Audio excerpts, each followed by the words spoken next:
right, everybody, we got a returning special guest for y'all this week. Everybody, welcome back to the show, David Pepose. What's going on, Hi. David? Thanks so much for having me. I'm excited to catch up and talk about my new Kickstarter, the OZ, which has just made its triumphant return to Kickstarter. So thanks again for having me. Yeah, and it's already beyond funded. I'm still going to take credit for funding, but it's a shared effort. So take as much credit as you'd like. I'm super thrilled. We are something like I think we just crossed the $25,000 mark. So I think we are approaching. We're past 400% funded, which is just surreal. And we have 25 days left, which is even more exciting. Yeah, that's insane. So we're really excited. For those who haven't read the OZ that weren't aware of our campaign last year, the OZ is like what if the Hurt Locker took place in the Wizard of Oz. It's the story of Dorothy Gale's granddaughter, who is a disillusioned Iraq war veteran who finds herself stranded in the war-torn land of Oz. And as she discovers her grandmother killing two wicked witches and convincing the Wizard of Oz to leave, and then clicking her heels together and splitting, left Oz in a power vacuum not unlike Baghdad, plunging the country into decades of brutal civil war. And so now this new Dorothy is going to have to navigate her grandmother's former friends, the Tin Soldier, the Scarecrow, and the Courageous Lion, if she hopes to survive the horrors of the occupied zone, or as the locals call it, the OZ. So the first issue, when we got our hands on it, just phenomenal. I really liked it. And it's saying a lot too, because I'm not a Wizard of Oz guy. Sure. And so what I got out of it, I believe it was a double-sized issue. So bang for your buck, everybody there. Yeah. This one will as well? Yep. All three Kickstarters that we plan on doing will each be double-sized. Nice. We want to make sure our readers get plenty of bang for their buck. And that we thought was the best way of doing it. Also, I wrote these originally as 6 individual chapters, and they paired together nicely. And I realized that doing 3 Kickstarters would save me from a nervous breakdown a lot faster than 6. It was self-preservation just as much as offering back to our readership.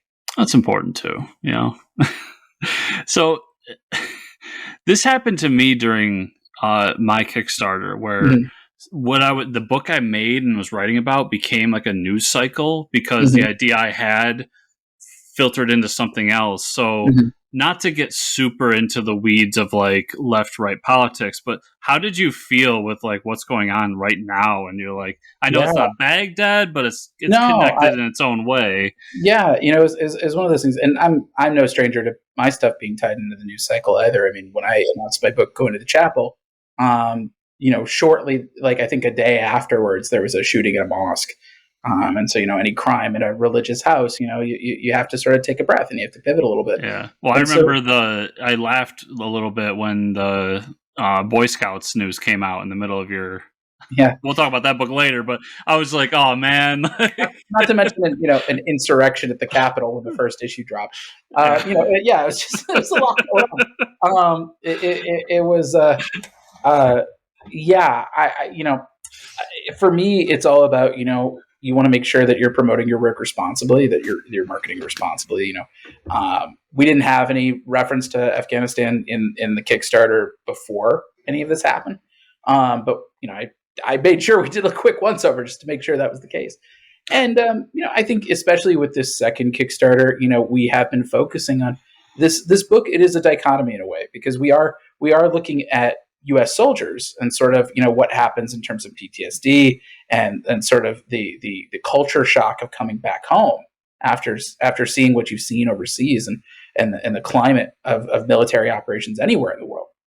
But also, this is a story that in certain ways it also has sort of that high flying pulp adventure, like it's the same way that Star Wars is, a war story in a way, is sort of that big story, this big sweeping story of good versus evil.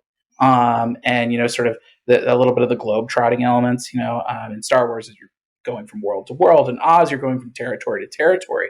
And so we are sort of straddling that line a little bit. I'll never say that I am as detailed or granular in the military details as somebody like Greg Rucka, who, he has 20 years on me doing this, and he's a lot smarter. So it's one of those things that we're trying to sort of uh, shine a light on sort of the human element of just what's happening to soldiers versus hard and fast specifics about any particular theater of war. And then sort of taking that military mindset, that soldier's mindset, and putting it into sort of a brand new battlefield, one that does have echoes of where we've been in the Middle East, but certainly isn't comprehensive and isn't specific solely to that theater of war, if that tracks. And we might have discussed this the first time we talked, but are you a vet of any type, or are you just this No, just something you want to put a spotlight on? So my background for this story that I think really helped in a big way was I was a newspaper reporter, once upon a time, and one of my beats was the local military beat, and so I did a lot of interviews with soldiers coming home. Especially, this was in 2009, Berkshire County, Massachusetts. So it's an economically depressed area in a very economically depressed time. And so a lot of those interviews really stuck with me in a big way. And I think really at the time, I wasn't writing much of anything creatively, but I think those stories really kind of stuck with me and informed a lot of the themes that I generally tend to explore in my work. And so hearing things, about sort of the alienation and the isolation that a lot of people felt coming home, in part because it's hard to describe to somebody who's never been over there. And, we're sort of busy kind of going about our lives. And, meanwhile, people are coming back from, it's heavily regimented. There's a real sense of structure, unlike kind of our wild west of a schedule here in the U.S. There's the hypervigilance that you deal with over there, especially in the aftermath of any actual trauma.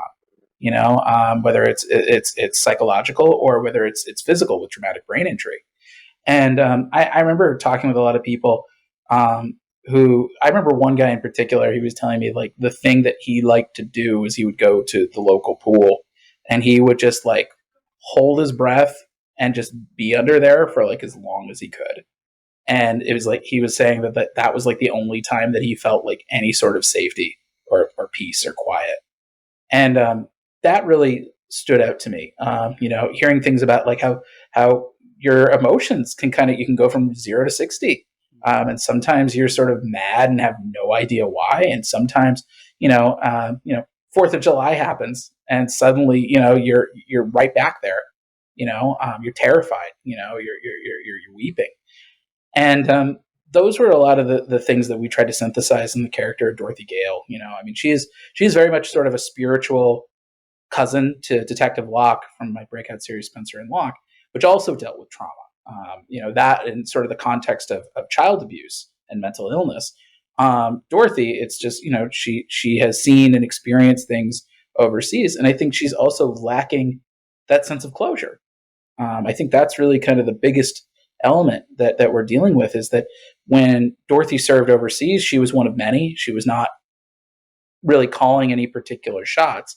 And she lost a lot of friends over there. She watched a lot of friends die and she watched a lot of innocent people die. And that really messed with her in a big way. And I think that's a big theme of the OZ in a big way is that she at first kind of refuses the call to heroism. She says, I've been through one war. I can't do it again. And yet she sees all these innocent people and she's like, I have to step up. That's the whole reason I did this in the first place was I wanted to serve.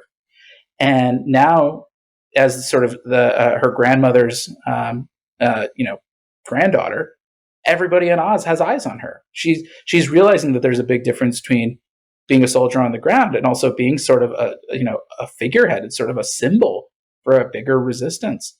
And that's a tough responsibility. But I think Dorothy, consciously or not, she does see the potential for catharsis here. She sees this as a second chance to right things that once went wrong. And so, to go back to your earlier question, I think this book,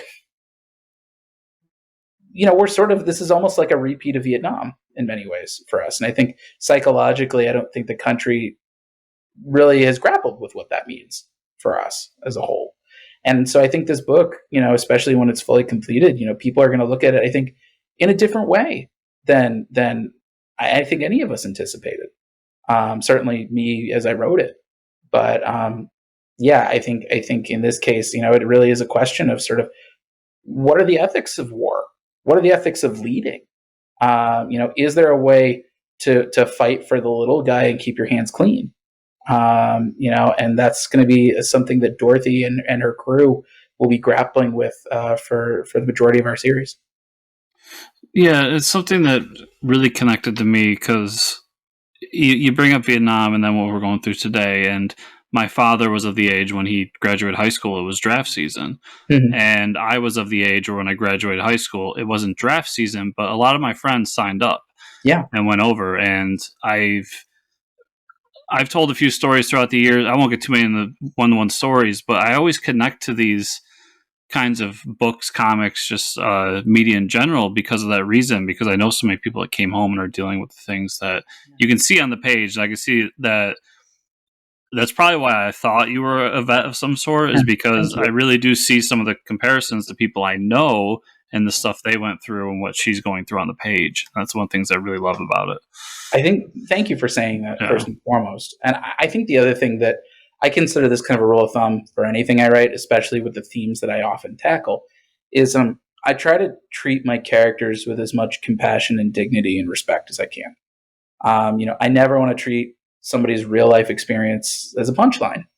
And I realized this with my very first book, Spencer and Locke. We took some extraordinary lengths to make sure that anything was not seen as funny or titillating or sexy in any way, but just like this is brutal and sort of establishing the rock bottom that Detective Locke finds himself at, and then establishing his climb out for redemption.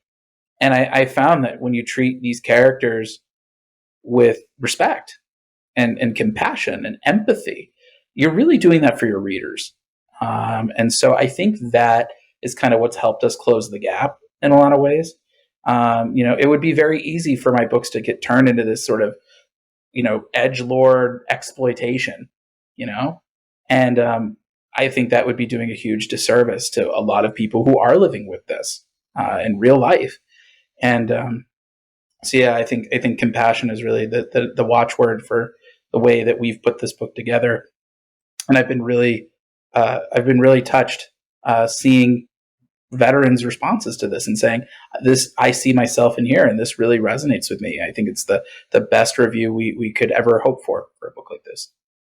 It's funny you say that the edgelord comment, that is, because when I pitched this to a friend of mine, I think after our first conversation, and he's somebody who knows way more about comics than I do. He's also been around longer than I have. And he goes, "Oh, they've done that before. It's this book." And I said, "Oh, really?" And I looked it up and I read it. And it's exactly what you said. It's somebody who took that theme and that idea and was just like, "What if we did it wacky?" Like, and it Yeah, just, and then I remember I read that. I'm like, I hope that's not what Dave does. no, I'm sure there are a few usual suspects that I'm sure if I threw some darts at a dartboard, I'd probably hit one of them. But yeah, that's not really shock for shock value's sake. It's not my speed. Shock can get your foot in the door once, but it doesn't really build any sort of long-term reader investment or emotional engagement. And that's ultimately what we're doing here, like especially working in a serialized medium like this, where it's not just one shot. You have to take multiple shots, and they all have to connect. And to be honest, I mean, as somebody who wants to write more than one book in general, your reputation is the only thing you take with you from book to book. And so I feel like there's a way to do it as responsibly as you can. And I feel like I hope that I will only get better with this as I build up experience and as I build up my skills and as I sort of learn from each series that I've done. But yeah, I mean, it is very easy to just hack it out, to just be like, well, Sesame Street meets The Wire, and like, the thing is I come up with like at least a couple of those terrible ideas every single week. And so I usually let them kind of sit. And I'm like, if I don't have like an actual theme inherent to this crazy high concept, it's probably garbage. It probably doesn't need to see the light of day. But I know how easy it is for people to just be like, well, I'm just going to, crap out a story and it's going to be shocking and edgy, and it's going to make me laugh like, a little kid in high school. And that's not really my speed. So. Yeah. I mean, I think there's a time and place for that kind of stuff, but yeah, you're right. Like, you get away with it once. I think back to early Walking Dead when they killed Rick's wife. Spoilers, everybody, for like 20 years ago in comics. And it's that image of her being shot by the tank and just her insides are coming out. And like, that's shock for shock's value. But at the same time, it's connected to so many things, like to try to make that character evil and for you to really hate that character and to do all these things. Kirkman works really hard to try to, build character, into all these. And so, there are some very shocking and gory deaths. I mean, you think of Glenn, for example. Earned moments. That's what I would say. But, he's built those characters up that it means something. I mean, whereas, like, I can think of off the top of my head, like, and I feel bad for saying this because I do like some of his other work, but like, Nemesis, for example, where like there's a whole sequence where there's like it's like incest, and there's like somebody has their womb like booby trapped, and it's completely gratuitous, and I that's the sort of stuff where it's like he rightly got flack for that. And I think it's one of those things that more often though happens with people just starting their careers, because that's, they want to get a rise out of people. And I feel like that is just, it's much better to have like a provocative high concept and then actually justify it than just have provocation for provocation's sake and just be like, look what I got away with printing. And so that's something, I as somebody who wants to have a career that lasts a little while, I don't think provocation for provocation's sake is a way to build that sustainable readership. So I try to, even if my concepts have a little bit of provocation to them, I always want to make sure that we justify it, that there's a real theme that you can draw out of this outlandish high concept, so we can put our money where our mouths are. So, for anyone jumping in on this who didn't take our advice and get the first issue already, is there a way for them to get it, like to buy it today and check it out? Yeah. So, what you can do, first off, we have the first 11 pages of both issues of the OZ up on our Kickstarter right now. So that'll get you like a pretty good sense of what the book is like and all that. I do have some copies of the first issue available on my website, davidpepose.com. But I would really recommend, honestly, at this point, like we've got catch-up tiers, both print and digital for the OZ. So you can get issues 1 and 2. It can get you right up to speed. You can sort of burn through them both in one go. I think you're going to really dig it. If you're a collector, we've also got tiers. You can get all 4 covers of issue 2 for the price of 3. Or we've got a great discount if you're a collector and you missed our last campaign. You can get all 9 covers that we put out for the price of $7.50, I believe that cost is. So we're trying to make sure that like we can get everybody caught up to speed. There's no wrong time to join us in the trenches for the OZ. And you got some, with any great Kickstarter, some great tiers here. I mean, you've got the David Pepose fan club sections and stuff. I always like the unique stuff, like you get yourself drawn into the book. Or you can get a commission from Ruben. He draws some terrific commissions.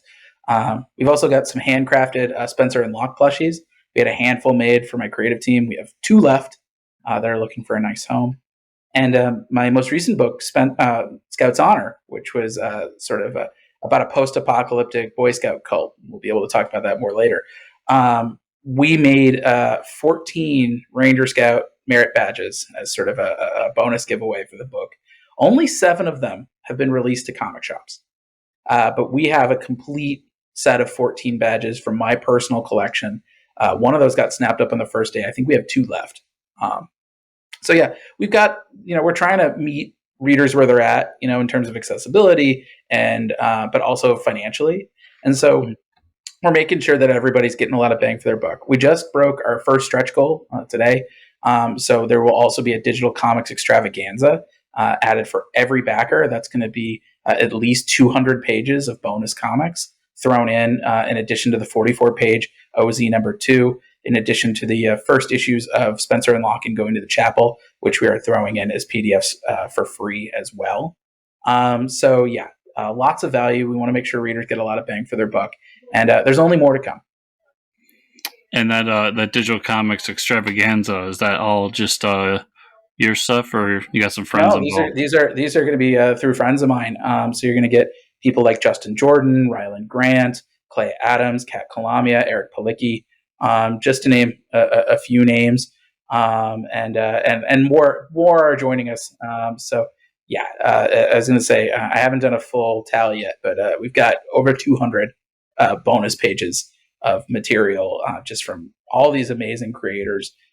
So I believe we're doing the first issue of Spread from Justin Jordan. If people haven't read that, Deadskins from Clay Adams, which I think is kind of a fun mashup and that would appeal to fans of the OZ. Snow White Zombie Apocalypse from Brenton Langell. I forgot to mention him.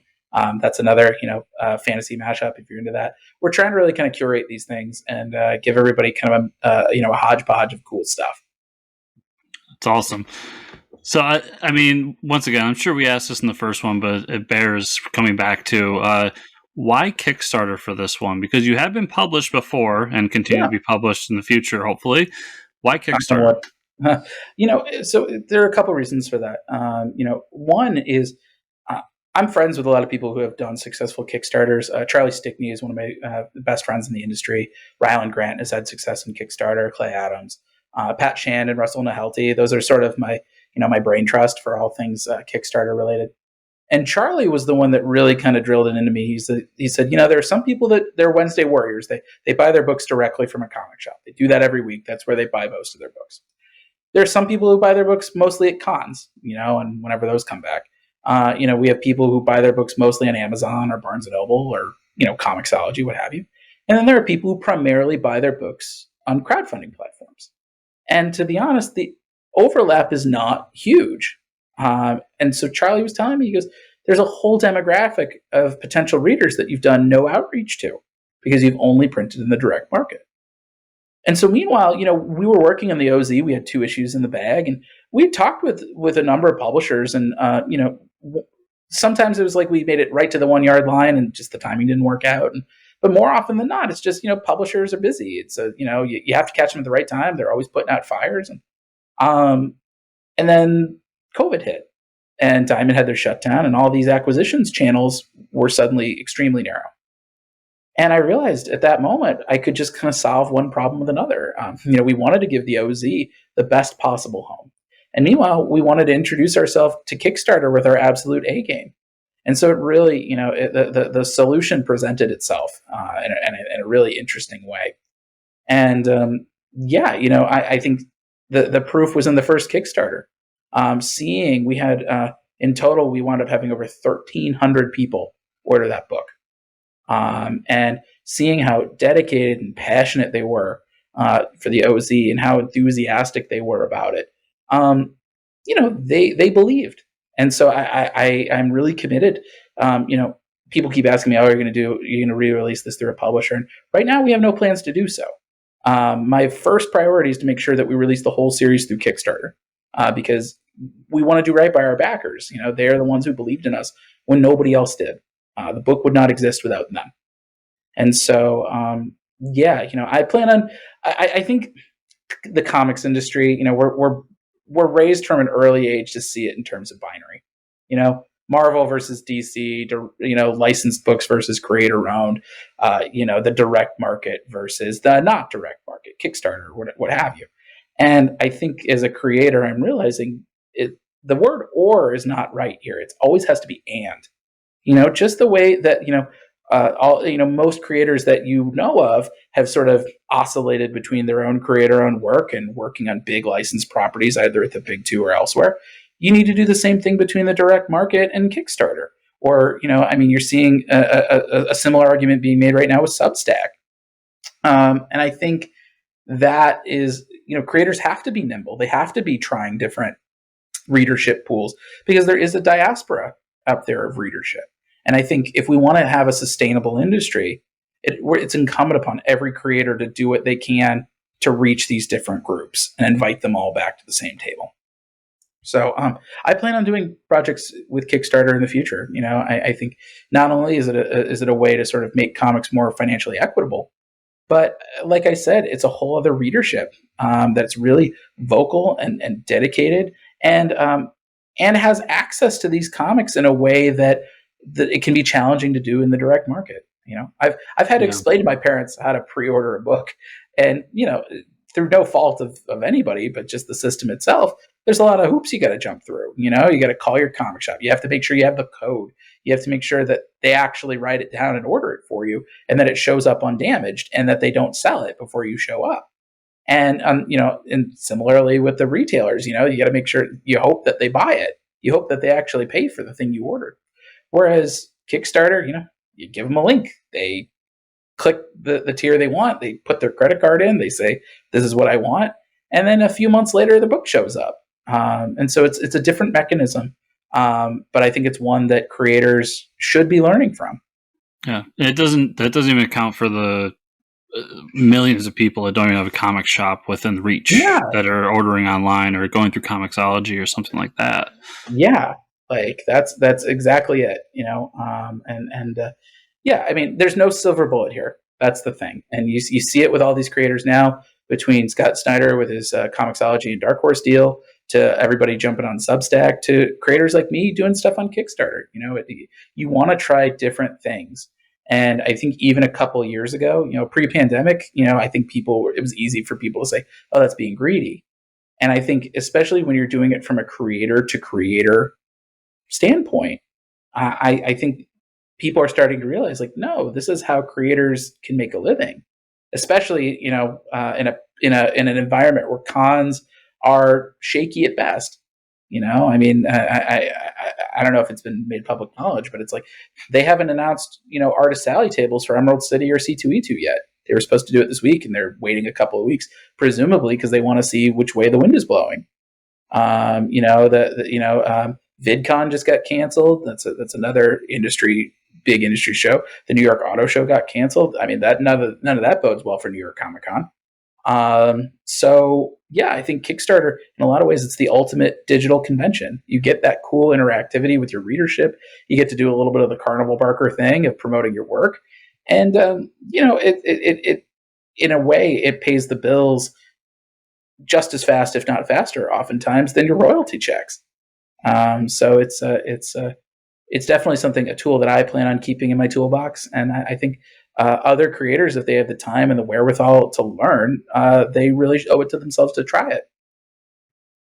So you brought up two things that I wanted to ask you about. So yeah, shoot. I'll start with hopefully the easier one. Have you done any cons since stuff has started to, or do you plan on doing any in the near future? Yeah, well, so the last con I did was C2E2 in 2020. That was pre-shutdown, right? That was just pre-shutdown. That was when stuff it was starting to hit critical mass. That was the last con I've done. I did a store signing this past weekend for a free comic book day, that just to kind of get the rust out, and it was outside. I'm scheduled for Rose City. I think it's happening. I guess I'm going to give it a shot. I mean, it's very touch and go. I mean, I see people every day backing out. And so it'll probably be, either way for me at this point, especially since the trade paperback of Scout's Honor has now been delayed to after the con. I'm supposed to be scheduled for New York, but, I think that's a coin flip if that con's going to happen. Same thing with Baltimore and Emerald City. I haven't heard anything back from. So I wish that everybody just would get vaccinated so we could just go back to living our lives. It sucks that, even in California, where I live, it can't, it's not the case, let alone Missouri, where my parents live. So, I think creators should prepare themselves to not be going out, because I think it will happen. I think I would not be shocked if we had some more con shutdowns, and you know, we just got to be prepared. I don't think it'll get as bad as it did last year, where we're shutting down printers and we're shutting down, all the shops. But I do think like big, high capacity events like a con, or concerts or things like that. Yeah, I don't know. It might be a state to state thing. Well, see, as of this recording, I'm actually doing one tomorrow. Ooh. So by the time you're all listening to this, it's already happened, and I've either gone or not gone. But I literally went out today and bought my first, like, let's call it apocalypse kit since like this first started, where it's like, okay, we got hand sanitizer, we got the reusable mask. I'm not just gonna wear a cloth mask. We're gonna get this and that, and that's as a person who is vaccinated, because I'm just like, we're gonna try this, but I'm still a little shaky on whether, because it is indoors. Like, I feel like if I was to go to a football game tomorrow, I'd be happy and fine, but being in an indoor area is still a little weird. It's definitely a big kind of culture shock. And I don't blame a lot of creators for being like, seems a little early, especially ones with kids who get vaccinated. I mean, I don't have children. So it's a little easier for me to be a little more cavalier about it. But yeah, I mean, I miss cons. I miss getting to see readers face to face. I miss sort of market testing my work. But everybody's health is more important. So we'll see kind of how things go. But it's not looking great. I was hoping to be back in the swing of things by now, and the rest of the world's got to cooperate. Yeah. So let's swing over to that. You also have brought up Substack a few times, and I'm curious from the perspective of a creator who's kind of on the upslope of his career. It feels like if you, and this is no offense to you or anyone else, it's just different people in different places, but it feels like somebody like Donnie Cates, it's very easy for him to go on Substack and be like, hey guys, come here. And everybody comes, and I don't know what he's at now, but it was ridiculous at one point. Yeah. What do you feel for someone of maybe where you're at, or maybe even someone that's like just getting started? Yeah. Like, well, I think you kind of hit it on the head where it is apples and oranges a little bit, because Substack targeted big name creators by design. They wanted people who already had their own following. It's not unlike the image exodus in that way, where they're just saying, listen, we know you've written Batman for a long time, or we know that you've written Venom for a long time and had these critically acclaimed runs. We want you to promote your work on our platform, and we will pay you handsomely to do so, and we will give you the rights to print it wherever you feel like, and to keep the multimedia rights. I mean, that is a very slick deal. I mean, it's sort of it's the kind of deal that only sort of the best people, the only, not even the best, I should say, the most well-known people might be able to get an image, and not for that amount of money. And so I understand the appeal. But, I mean, yes, I think first and foremost, Substack is a platform. There's some ethical ramifications to that based on the other types of people that Substack chooses to platform. And that is, that's a tough road to hoe, I think, for me. Because, yeah, like I said, your reputation is the thing you take with you from book to book. But, if I've written 10 years of Batman, and I've, or written, 10 years of Hulk, or Venom or something, people might be able to say, well, maybe, I don't see any of these creators courting the bad actors that some of Substack does, but it's sort of, you're tarred with the same brush a little bit. I think as an indie creator, Substack doesn't really affect me that much. I think the only way that Substack affects indie creators, and this is a positive, is there's a vacuum. When James Tynion leaves Batman, who replaces him? And so Pepose. From DC's years. But it's one of those things. Having that kind of migration, it opens up more opportunities. And so for that, I'm excited. Just to see, what kind of new voices sort of fill the void. And hopefully I get to take that step up. Mm-hmm. I think Kickstarter in a lot of ways feels like the hybrid. It feels like it didn't feel like the hybrid 2 months ago, but now it's sort of it's like Substack in the fact that it's very accessible, and all you need is your credit card and and a web connection to get online. But you're able to get that physical artifact the same way that you would if you went into the direct market. So for people who they don't want to read their books digitally, they want the variant covers, they want to hold it in their hands, they want the extra heavy print stock that we use. Then we're right in the sweet spot. I think though the big difference between a place like Substack and a place like Kickstarter, Kickstarter, I think you're able to organically grow your readership base. Because nobody's really a name over there. You might get an anomaly like a Scott Snyder or a Keanu Reeves, but if I'm the biggest name that you're seeing on there, you're not bringing huge names onto the platform. It is truly independent. Whereas Substack, they are targeting by design people who are more than established, people who are really already at the height of their readership, the height of their power.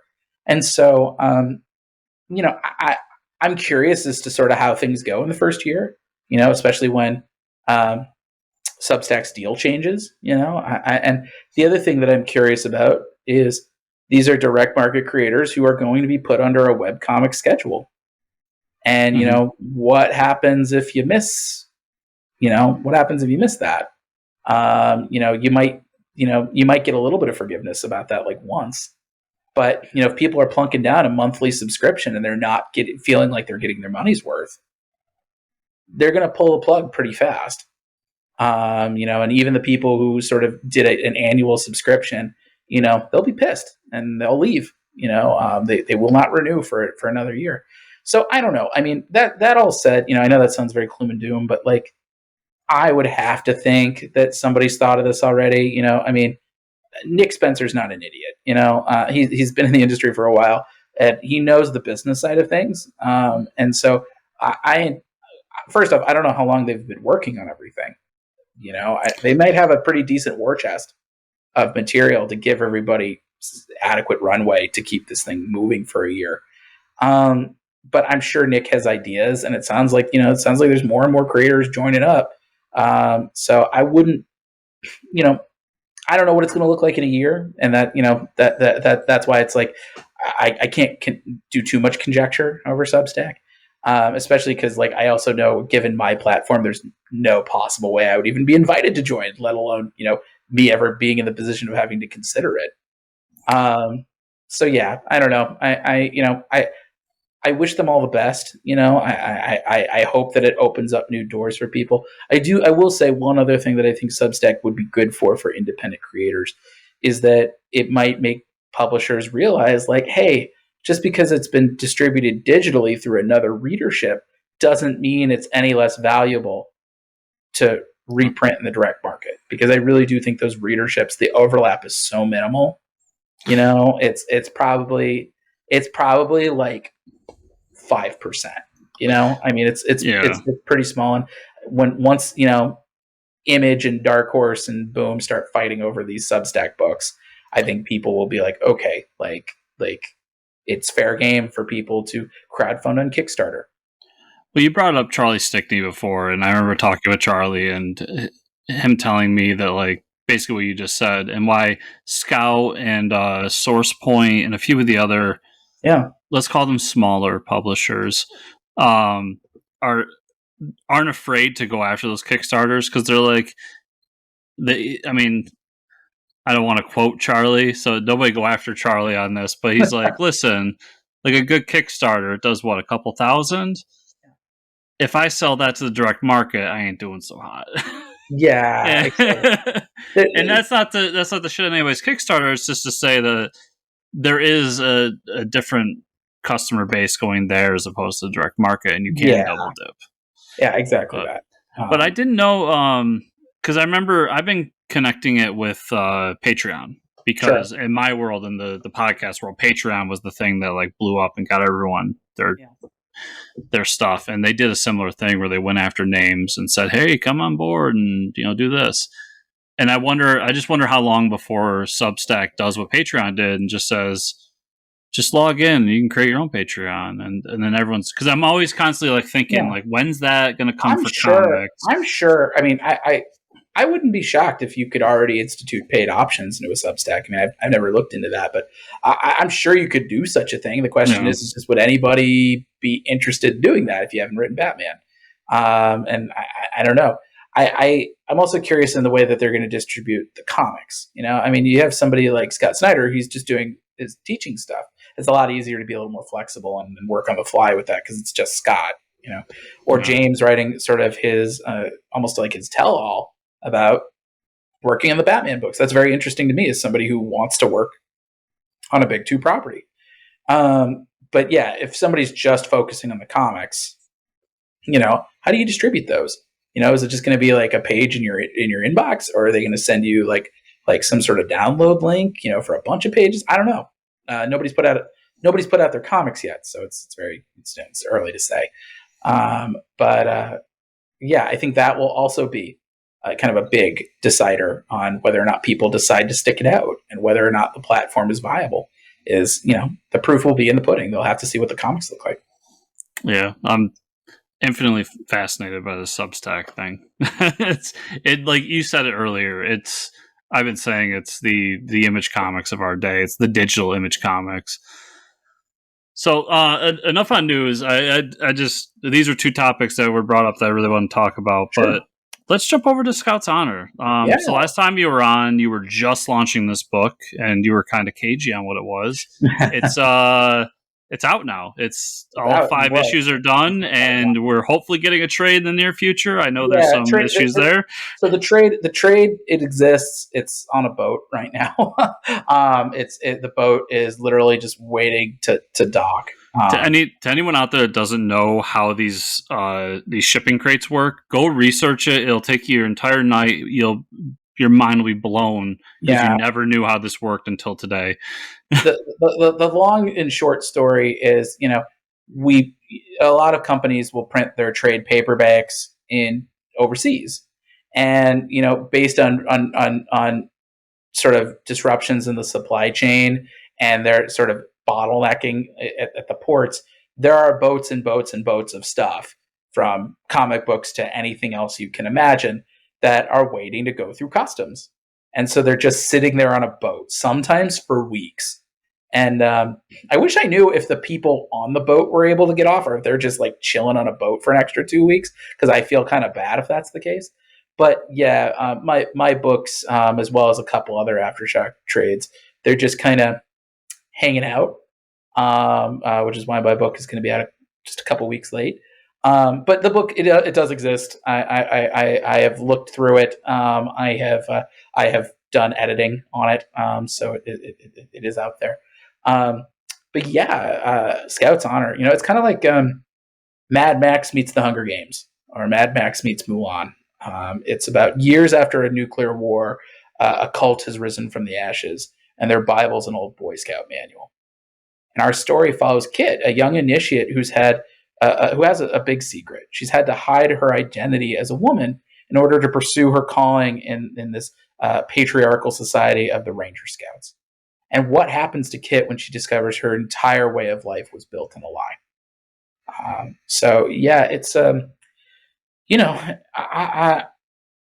it might be one of the more personal books I've written, despite it being about a post-apocalyptic Boy Scout cult.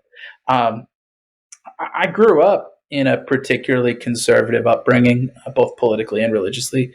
I grew up in Missouri in a Jewish home, and it wasn't until I left home that, like, a lot of the stuff that had been preached to me as gospel, I realized didn't really stand up to scrutiny in reality. And I remember how disorienting that was, to sort of have to recalibrate on the fly like this.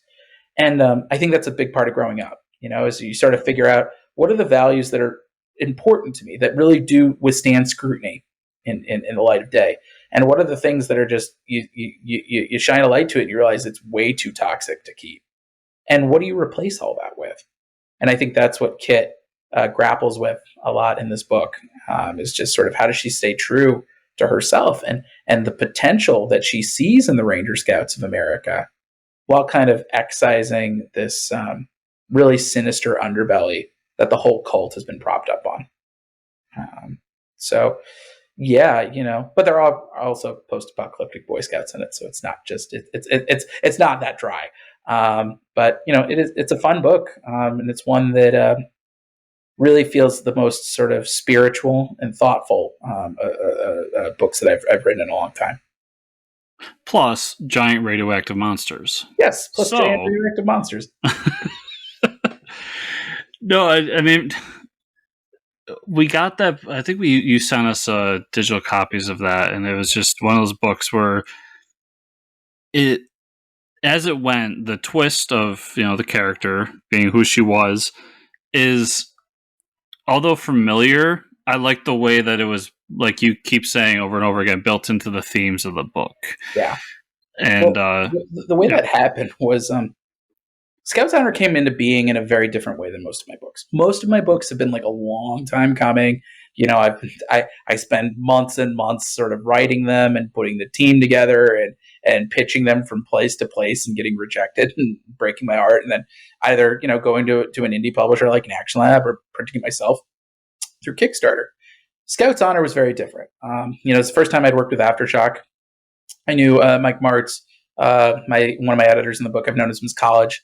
When I was interned for him at DC Comics, he was the Batman editor at the time. And there's the connection, everybody. He's going to Batman. Yeah, I wish. But when I pitched Aftershock, they had told me, they're like, listen, for you, the best way to do it is, maybe just send us a couple of log lines, just some ideas, and we can tell you if we like any of them, and then you can develop it. And so I remember asking Lee Kramer, the president of the company, I said, how many do you want? He's just, send whatever you got. And I was like, that's a mistake, because I sent him like 12. And Scouts Honor was actually the one that I had just come up with like a week and a half before. And of course, that's how the universe works. That's the one that Aftershock was like, yeah, that Boy Scout one. What's that about? And I immediately felt like, oh, crap, I've made a mistake, because it's a Boy Scout cult book. Like, I pitched it in 2019, well before the pandemic started. And I was thinking like, crap, how am I going to get away with an all dudes book in 2020? It's just not, it seems very retrograde.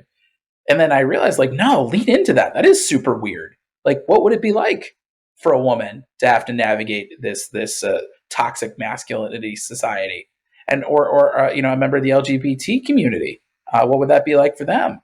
And that really became like the spine of the book in a big way, because Kit is simultaneously, she's a true believer and a heretic. She believes in all the positive things that the Ranger Scouts stand for. She sees them as truly the last vestige of order and safety in a world gone mad. And yet at the same time, literally by virtue of just how she was born, she should be disqualified. And it's sort of that dichotomy that I think is really interesting to me. And it shows what a selfless kind of person she is. And I think that's something that she grapples with over the course of this series. I mean, a lot of my books, it's characters having big changes happening to them. It's usually them figuring out something, some misconception they have about themselves and learning to let it go. Kit, the world changes around her. She's the one who digs her heels in and says, no, we're supposed to be building a better world. And I don't care if everybody else isn't going to do it. I'm still going to. That's what I believe in. And the world bends. It's her rival, Dez, who's kind of the closeted son of the cult leader. He's the one who sort of has the big emotional change over the course of the series. And I think that's why I liked writing Dez so much. He's kind of the Loki to Kit's Thor.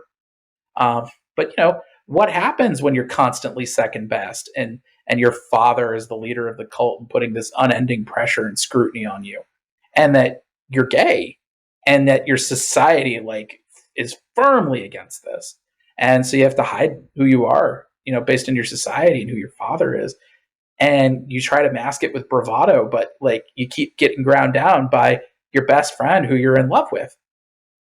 And what happens when your secrets and their secrets, suddenly find themselves face to face and you get rejected? That sort of, I feel like he's a little mixed up in this book, and I think it's well earned. But I love writing every scene that Des was in. I feel like he stole every scene that he was in, and he was probably my favorite character to write the whole book.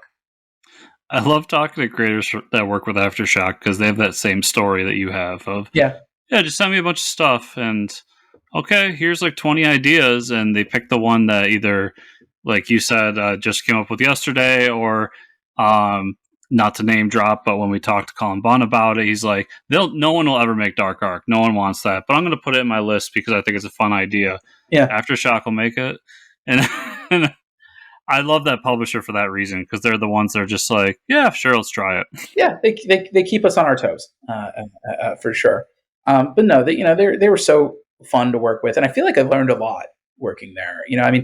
Scout's Honor is the first book that I've ever worked on with editors. I've been the editor on every single book that I've put together besides Scout's Honor, and so it was nice. First off, not having to play traffic cop with every element of the book. That like. The artist didn't have to check in with me. The editors would check in with the artist, and having a creative team match made for me. But we also made that book in a very accelerated time frame. I think Luca was drawing these books every 6 to 7 weeks. So really blisteringly fast. And it made me, I think, a more nimble and considerate writer, because you really have to pick your battles. If there's something that desperately needs changing, is there a way to change it in the coloring stage? Is there a way to fix it in lettering? Because your artist doesn't have the time to do massive redraws unless it's something that's like absolutely critical. And so you learn, like, you don't have to be so precious, like as long as you are specific, that is the most important thing. And so, for example, Tenderfoot, our giant radioactive spider monster, was kind of a late addition to the book. I had envisioned a very different sort of monster, and Luca turned in his pages and was like, "That's a giant monster. That's a giant spider." And I was like, "Okay, no, like, you know what? Like, there's nothing wrong with that. That's what Luca wanted to draw. Okay, like we're gonna make that happen." And I think that's made me a better writer. And it's maybe a little bit of a faster writer. And I can tell you, just on projects that I've worked on since, it's built up those muscles that I don't. I think if this had happened on Spencer and Locke, I just would have panicked. But like you're working on a book like Scout's Honor with editors like Mike and Christina Harrington, and you're like, oh, I don't have time to panic. Like, we're gonna figure this out. It's a curveball, but that's okay. We all have them, and it's the job to hit them. And I'm really happy with the way we did so. So you bring them up. So let's shout out the unfortunately punching bags of our industry. What's a great moment because of having editors that book was made better? Yeah, well, I mean, first off, just bringing Luca Casalanguida onto the book, and also I should say Matt Milla, a colorist. So I've known Luca for a while. I'd actually reached out to him for another project years ago, and he was working on a small independent comic called James Bond. So he did not have time to work on an indie book with me. No offense, but I mean, James Bond. Yeah, I get it. And I remember, I signed my contract, and this was like right as everything was shutting down for the pandemic. And Mike was like, well, what do you think about some artists? And so he gave me a couple names, then I threw a couple names back, and then he goes, hey, wait, Luca Casalanguida is looking for a new book. And I was like, I know Luca. Yeah, like that sounds dope. And having somebody like Mike, to advocate for it meant that, like, yeah, a guy who's drawn James Bond would be interested in drawing a book like mine, because we've already earned the trust of a place like Aftershock, just based on the concept. And I remember a similar thing happened with our colorist Matt Milla, where he was the final person to join the team. And I remember Christina saying, hey, I don't think we have a colorist on board yet. What do you think about Matt Milla? And I remember distinctly my response was, are we allowed to do that?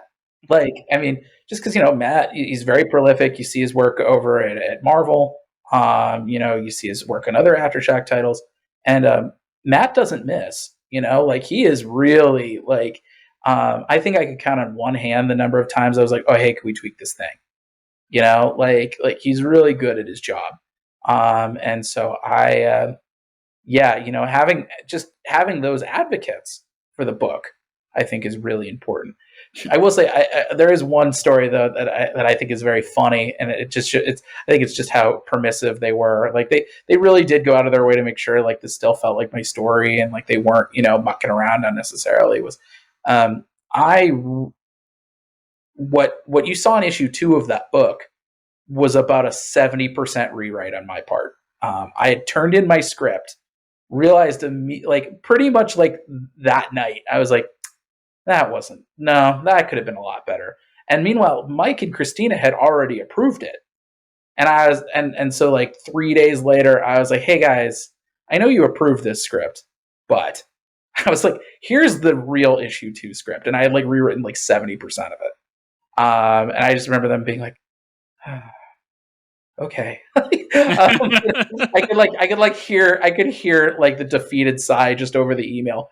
But that got things like Kit's origin. That was part of the rewrite. Kit's rendezvous at the Eagle's Nest with Dez was part of that. Was part of that rewrite. I think really the only thing that wasn't rewritten was the fight with the Marauders at the back end of the book. I think otherwise, almost the entirety of that second issue was completely rewritten from the first draft I turned in. And it's really nice that my editors were so cool to let me do that. So thanks to Mike and Christina, if you're ever listening, because they were just really terrific people to work with. Unsung heroes of the comics world that we spend way too much time punching on and need to spend more time praising. Yeah. So, well, for a while, I mean, Dave, first off, Scout's Honor, is the date firm September 22nd, or is it still in the air? Well, it's really more on the sea, but yes, I mean, it's as firm as it's going to be with it still being on a boat. I mean, if they're not allowed to dock for another 2 weeks, that might change. But right now, that's what we've been told by the printer is the on sale date for comic shops will be September 22nd, and that would push the Amazon bookstore date to October 5th. Listen, to go one more week, it'll be just in time for my birthday. Yeah. What are you saying? Well, the trade's coming out on my mother's birthday, so I gotta make sure. I gotta make sure that October 5th date stays for my mom. Yeah, I'll step back on that one. So yes, everybody, go check that out. I will have the link for the previews catalog in the show notes, so you guys can just click that and hopefully send it right to your. Yeah, you can order Scout's Honor with the previews code JUL 211246. So yeah, JUL 211246. Or you can get it, at your local comic shop, Amazon, Barnes and Noble, Comixology, Midtown Comics, anywhere comics are sold.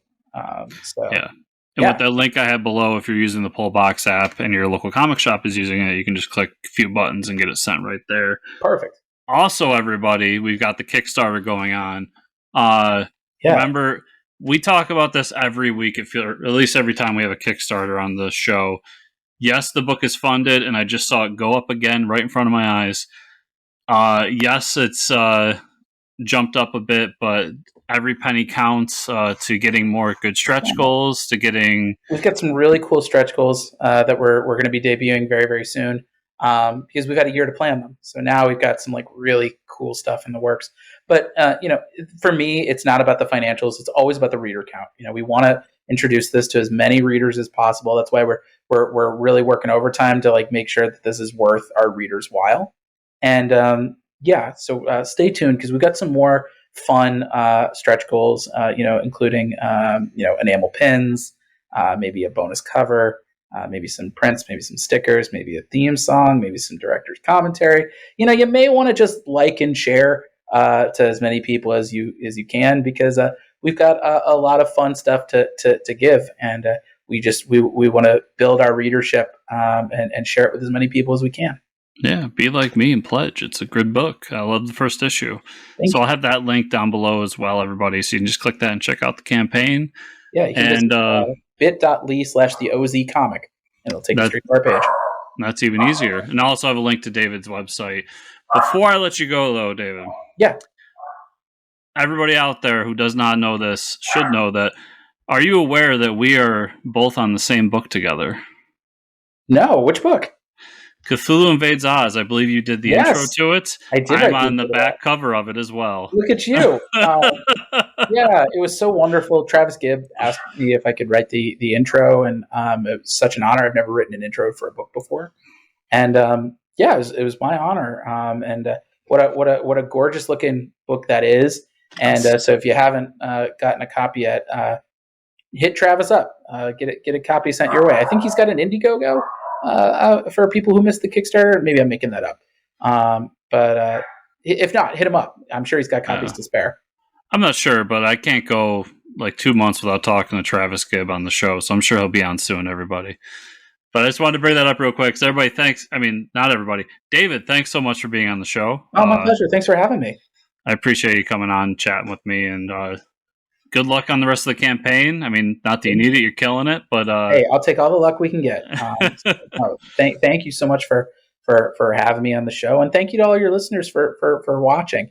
It takes a lot to get traction on books like ours, and that's why we have such a long previews. We really think that if you look at the art, if you look at Ruben Rojas and Whitney Kogar and DZ Hopkins, their work speaks for itself.